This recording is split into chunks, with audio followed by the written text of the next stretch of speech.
Sometimes when a movie is being produced, the actor is not what the director thought they were. They'll be end up being fired on the spot, and then yeah, you get a new actor slash actress. We're going to be going over some actors who were fired from movies, and trust me, the number one reason is going to shock you. Alright, so we have Ryan Gosling first up on the list. He was fired from Peter Jackson's 2009 movie, The Lovely Bones. Initially, rumors swirled that Gosling was fired because he was too young. Actually, Gosling was fired from the film because directors and producers weren't fans of his 60-pound weight gain. He had a different idea of how the character should look, and also the producer did too. He said, "I really believed he should be 210 pounds. Gosling said he had very little interaction with Jackson in the pre-production process, which contributed to two not being on the same page. Ryan Gosling was dropped out just days before production began, and Mark Wahlberg ended up stealing the starting role." Everyone knows Christian Bale for acting in the Dark Knight series. In a weird twist of events, Christian Bale actually ended up replacing himself in American Psycho. Here's what actually happened. Bale was originally offered the role of Patrick Bateman. However, he ended up seeing that the studio then decided to hire Leonardo DiCaprio. Surprise, surprise. Lionsgate announced DiCaprio's involvement at the Cannes Film Festival in May of 1998, and Bale was quite surprised by the news, considering he was told he would play Bateman.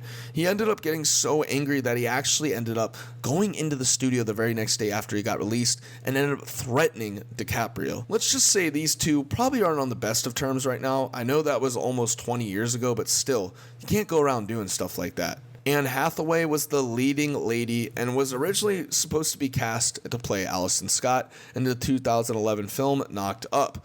But Anne Hathaway wasn't a fan of the very graphic birth scene that occurs at the end of the film and ended up dropping out. She says, "My issue with it is not having experienced motherhood myself. I didn't know how I was going to feel on the other side about giving birth. And by the way, I could pop out and think, oh well, I really should have done that movie." Katherine Heigl was then selected to play the part, leaving Hathaway in a trail of dust. Sylvester Stallone, the man you know in very, very good movies such as Rocky and Rambo, he knows the ins and outs of leading a successful movie franchise.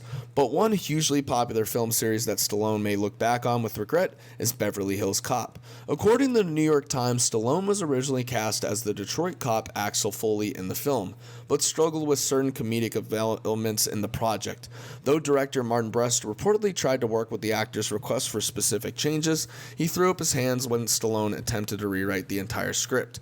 Stallone was eventually replaced by Eddie Murphy, who, as we all know now, led the franchise to massive, massive success. It was actually the highest-grossing movie of 1984 and went on to spur two sequels, leaving Sylvester Stallone wondering what could have been. Here we have Judy Garland. She's probably the oldest person on our list. Now, the Wizard of Oz star was originally cast in the role of Helen Lawson in Mark Robson's classic drama, Valley of the Dolls. But though Judy Garland was extremely talented on the screen, she struggled with substance abuse and other serious issues off camera.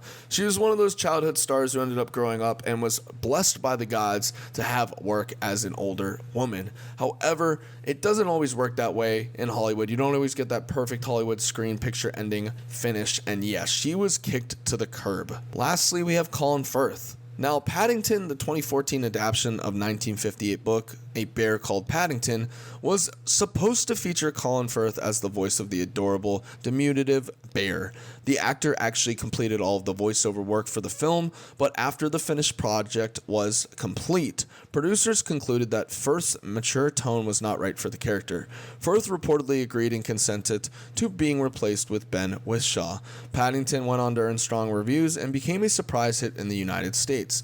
Sucks, but that's just Hollywood, baby. These actors got replaced, and it honestly sucks they got fired from their own movie that they were actually starring in. Let us know down below what actor surprised you the most for being fired from their select movie. Guys, I'm signing off, and as always, see y'all later.